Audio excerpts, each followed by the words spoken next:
Sa init ng panahon, may lugar pa ba sa bansa kung saan pwedeng magpalamig ng hindi nag-aircon?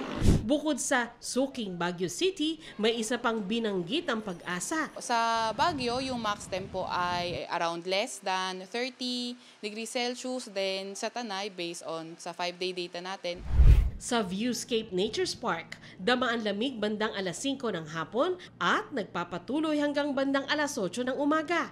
Kaninang pasado alas 12 ng tanghali, nasa 31 degrees ang naitalang temperatura base sa thermometer ng aming Newsmobile.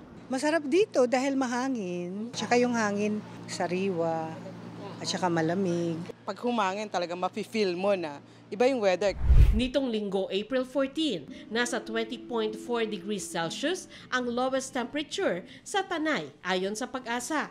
Base naman sa datos ng Metro Weather, isa rin sa may lowest air temperatures ang Malay-Balay Bukidnon na naglalaro lang sa pagitan ng 19 to 21 degrees Celsius.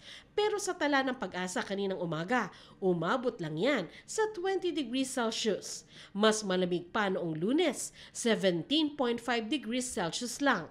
Pwede rin makaranas ng malamig na panahon sa mga piling oras sa madaling araw o umaga sa Lake Cebu, South Cotabato, Mulanay, Quezon, Mount Apo sa Davao, pati sa Canlaon at Don Salvador Benedicto sa Negros Occidental.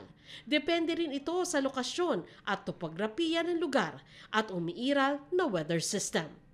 Wala na bang pag-asa kung nasa mga lungsod tulad sa Metro Manila?